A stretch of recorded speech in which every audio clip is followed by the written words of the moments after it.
Trying to get serious here, Jeffrey. No, it's a serious question today. Yes, Okay. very, very serious. So, look, we're back. You're back up there in Napa. I'm still here in the desert. Last few episodes we did side by side on court 14, hard court at the Mission Hills Country Club, which was a great time last week. We're shooting the playbook down here for the upcoming senior singles playbook that we're going to release around the 1st of April. But anyway, in the meantime, I've got something I want to chat about today, and I'm actually going to kind of put you back in the hot seat. I'm going to give you the topic, and let me just I've got it highlighted here, but I want to make sure I read this off. Yeah. Make sure you read it correctly. Yeah, because, I could veer away. So one of the things you and I have been talking about lately is helping players sort of identify what their own player brand is, and then coming up with a customized playbook for them, for that brand, to help them really narrow down their focus of who they are in the court, which begs the question that every player out there has really got to prioritize who they are on the court. Now, I mean prioritize in that if you don't, that someone else will.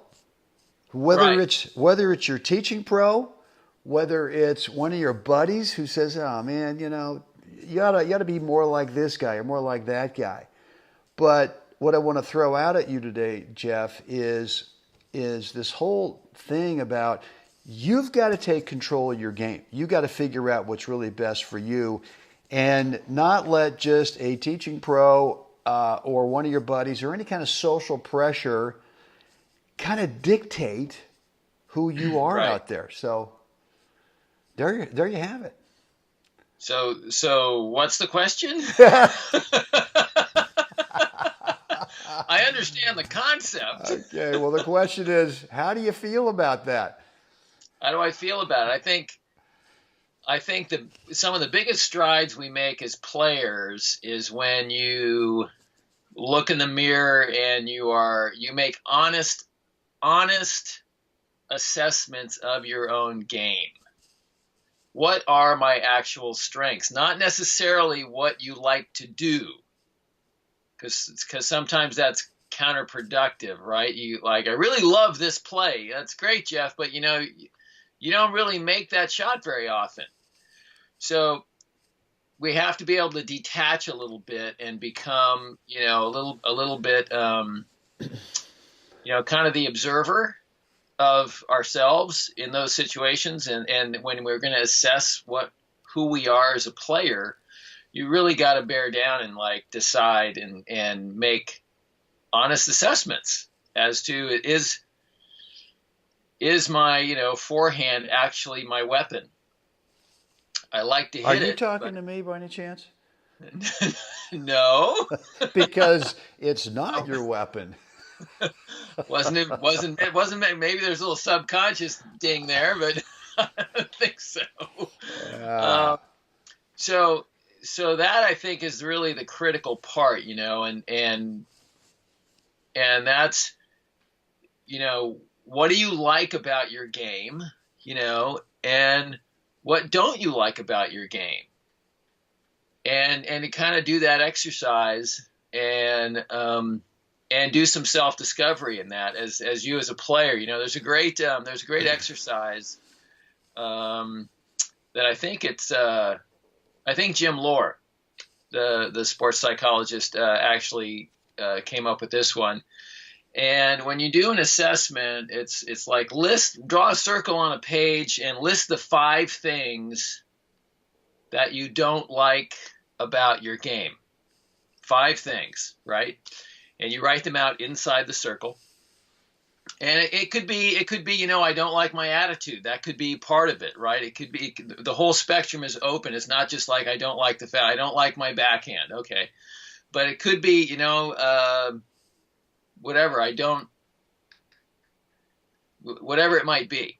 And then you're going to make another circle separately about the things that you wish you had, the things you like and the things that you want your game to be. And the interesting outcome is that there is no way that the first visually when you look at them, the circles are separate. There's no intersection. We're not drawing the circles intersecting, right? So there is no cooperative crossover here. These are two separate lists bound by this circle. And the basic revelation is that when you look at the list of the things you don't like, there is no way to get to the things you like through the things you don't like. There is no pathway to get from this circle to that one by using these things. So you're saying I can't be a pissed off guy out there and play better.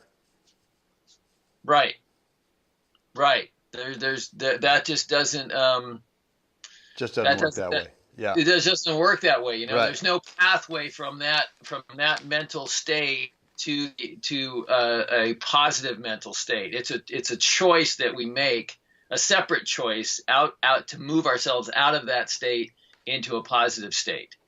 But there's no way to walk down the negative road and somehow end up at paradise.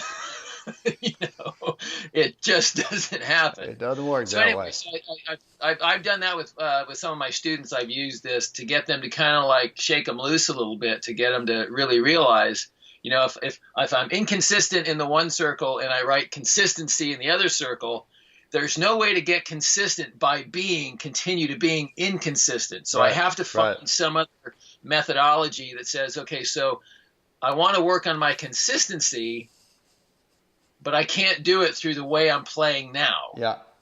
What do I need? What new skill set, what new mindset do I need to actually become consistent? So for me, it's a very cool exercise to do to kind of break out of kind of the traditional thinking of I better take some more lessons and be able to technically hit my forehand better. Yeah. That isn't a pathway. It might be a little part of the picture. We may need to tweak a few things, but if the mindset is still using the forehand in the same old way, probably not going to get consistent. Yeah. Probably not going to happen. Well, and it gets back to sort of what I was originally asking, which is, how do we do a real, honest to God, truthful assessment of what our brand is? And some of it is, you might want to be this other guy. You might have a buddy out there, Wednesday night buddy, and this guy is a little tiny water bug out there, right?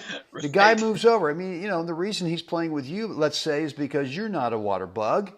You're either you've got some DNA that said, dude, you're going to be average speed. The guy over there is going to I'm going to give him the major speed, but there'll be something that counterbalances that, right? So the guy with the incredible speed, the stroke technique's kind of just bunting the ball around and not great. Where you've got average speed, but you hit the ball pretty well. And I think too often what happens is we look at other players and go, oh man, I want to be that. I want to do that.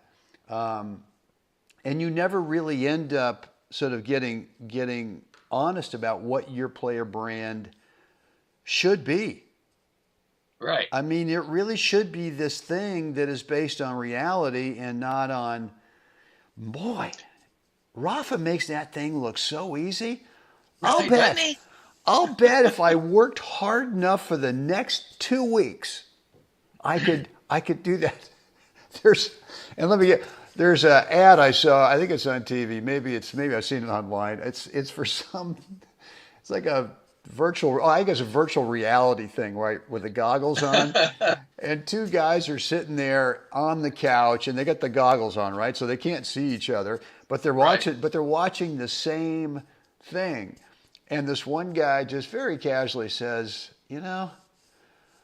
I think I could play in the NBA. And the guy just says, yeah, really? And he goes, yeah, I'm serious, man. I just think if I worked like maybe for a month, really hard. Whoops. Sorry. But if I worked really hard, and the guy just says, yeah, man, I think you ought to go for it.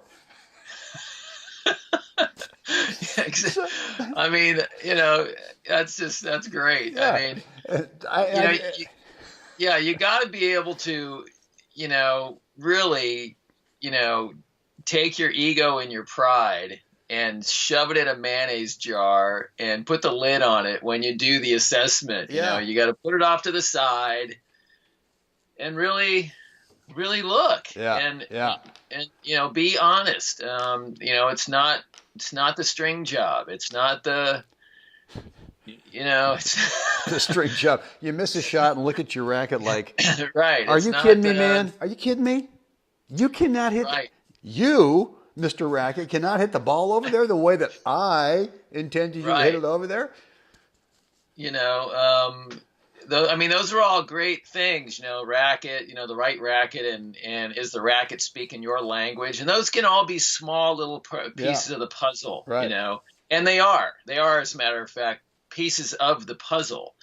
You definitely, as your skills get better and more honed, you become way more sensitive to the language that the racket is speaking, and that becomes important.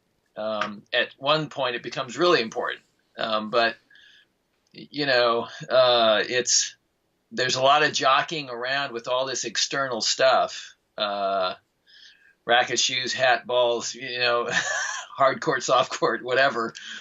When the reality is, there's some beautiful marketing going on out there. What it's telling you.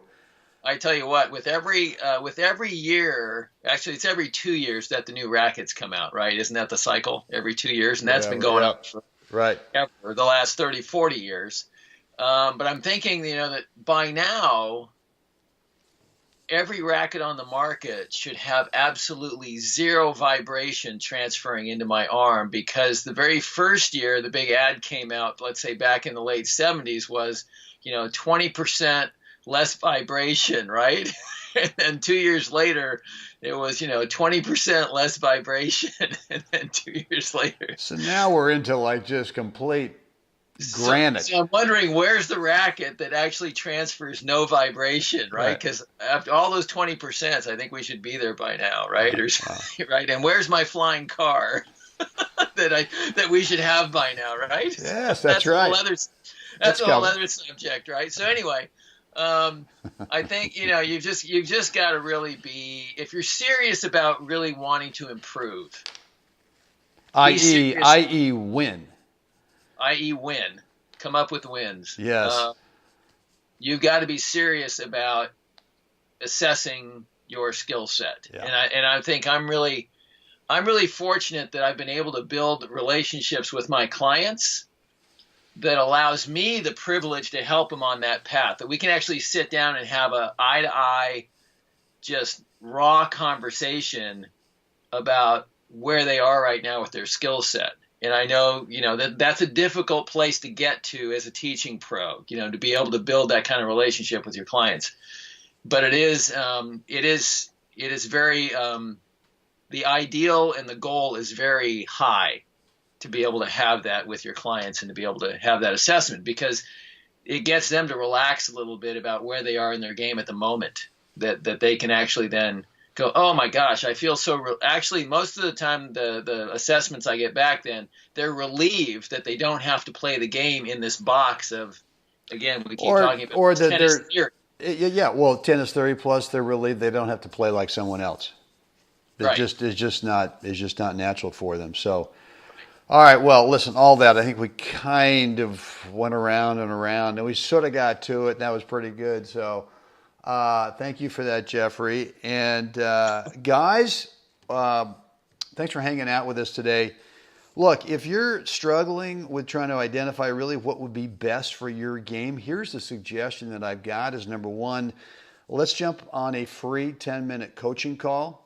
And it is free, no strings attached. And all you got to do to get on that call is to, if you're not on our email list, go over to goalballhunting.com, put a first name and email address in there, and you'll get dropped into our online scheduler. You can cherry pick a date and time that works best for you. But the purpose of that call will sort of be to sort of flesh out. Well, do something to help see where you're at and what's best for you in your game, and we'll kind of take it from there. Sorry. You got to stop laughing when I screw up, right? Because that just gets me going. It's just, I'm just an enabler. True. That's it. True. So, guys, again, thanks for hanging out with us today. Jeffrey, what is the next thing we'd love for the good folks to do right now? Please like us, share us, subscribe, and leave a comment below if whatever you think about today's episode. Love to hear it. Outstanding. Guys, get out there today, help someone else have a spectacular day. And Jeff, we are going to do this again tomorrow. Can't wait.